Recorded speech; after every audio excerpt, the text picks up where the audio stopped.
J'ai le plaisir de recevoir le ministre de l'Environnement et Changement climatique, Steven Guilbeault, lors de la Fête nationale 2023. Bonjour, bienvenue. Merci beaucoup, bonjour. Je voulais commencer en parlant d'un sujet qui est vraiment de l'actualité, c'est les feux de forêt ici au Québec. J'aimerais savoir quelles sont les mesures que le gouvernement fédéral est en train de faire pour aider dans ce sens-là. Bien, je pense qu'il y a deux choses que nous faisons, des mesures à plus court terme et des mesures à plus long terme.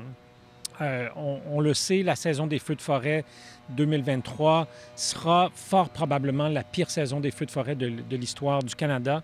C'est déjà le cas pour le Québec, la Nouvelle-Écosse, la Colombie-Britannique, l'Alberta aussi probablement. Alors, ce sera très difficile. Donc, nous avons mis en place des mesures, par exemple, déployer des membres des Forces armées canadiennes pour aider dans les efforts pour combattre les feux de forêt dans différentes provinces canadiennes. Beaucoup de mesures de soutien aussi pour les provinces qui en ont besoin. On travaille avec la communauté internationale. Il y a des pompiers qui sont venus de plusieurs pays. On pense à des pays d'Amérique latine, le Chili notamment, l'Afrique du Sud, le Portugal, la France, la Nouvelle-Zélande, les États-Unis. Alors, c'est ce qu'on fait à court terme, mais nous savons que nous sommes entrés dans l'ère des changements climatiques. Il va y avoir de plus en plus de catastrophes naturelles. Dans les derniers mois, on a eu du verglas, on a eu des inondations et là, des feux de forêt. Alors, il faut se préparer, il faut mieux préparer la population canadienne. C'est pourquoi nous avons annoncé en décembre dernier le plan fédéral d'action sur l'adaptation au changement climatique. Et c'est pourquoi nous annoncerons d'ici la semaine prochaine le plan national d'adaptation. Alors, comment on va travailler avec les provinces, les territoires, les municipalités, les peuples autochtones pour mieux préparer la population à faire face aux impacts des changements climatiques? Est-ce qu'il y a quelque chose que les citoyens en tant que tels peuvent faire pour aider dans cette situation? Évidemment, le réchauffement climatique est un problème planétaire. Nous avons tous et toutes un rôle à jouer. Les gouvernements ont un rôle très, très, très important dans la mesure où c'est à nous d'adopter de bonnes lois, de bons règlements pour limiter de plus en plus la pollution climatique, mais aussi investir dans le transport collectif, dans l'électrification des transports, dans la construction de bâtiments plus efficaces pour que nous consommions de moins en moins d'énergie. Les citoyens ont un rôle à jouer chaque fois qu'on peut poser des gestes de façon à réduire notre empreinte environnementale, bien, ça compte. Monsieur Guilbeault, l'ONU a lancé plusieurs alertes par rapport au réchauffement climatique cette année. Les scientifiques ont aussi fait l'alerte. Ils ont dit que peut-être on va dépasser la cible de 1,5 degrés Celsius, considéré comme le point de non-retour. J'aimerais savoir, est-ce qu'à votre avis, vu que vous avez une longue trajectoire dans le domaine de l'environnement, est-ce que l'humanité a perdu la bataille? Non, l'humanité n'a pas perdu la bataille. C'est vrai que nous allons dépasser la cible de 1,5 degrés Celsius probablement cette année. Dans l'accord de Paris, ce que l'accord de Paris demande au pays, c'est de limiter les augmentations de température à tout au plus 2 degrés Celsius, préférablement de garder ça autour de 1,5 degrés Celsius. Alors, si on le dépasse, ce n'est pas un point de non-retour, mais il faut comprendre que plus la température augmente, plus les impacts des changements climatiques augmentent.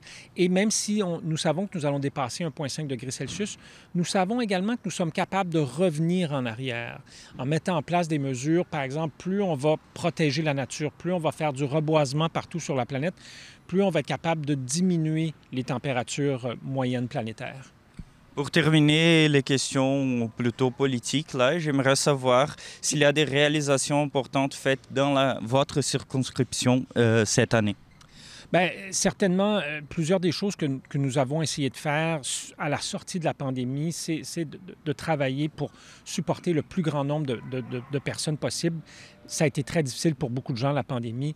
Nous avons mis en place un programme de 400 millions de dollars pour supporter les organisations sans but lucratif qui aident les gens dans différents domaines. Ça a été très important. Dans la communauté, évidemment, on a le village gay, qui est une communauté importante dans Laurier-Sainte-Marie. Nous avons annoncé 75 millions de dollars dans le cadre d'un plan de support aux organisations LGBTQ+, partout au pays, notamment au niveau de la sécurité, parce qu'on voit qu'il y a une montée fomenter de l'intolérance envers cette communauté-là, particulièrement aux États-Unis, mais on n'est pas à l'abri de ça au Canada. Donc, ce sont certaines des mesures que nous avons déployées au cours des derniers mois, ici dans la circonscription et ailleurs au pays. Parfait, maintenant on va parler en fait de la fête nationale, c'est pour ça que nous sommes là. Et cette année, le thème de la fête nationale est entrer dans la danse. L'idée du thème c'est de mettre en valeur des aspects de la culture québécoise. Alors j'aimerais savoir personnellement s'il y a des aspects, quels aspects en fait de la culture québécoise vous attirent le plus? Bien, vous parlez à l'ancien ministre du Patrimoine, donc ministre de la Culture du Canada.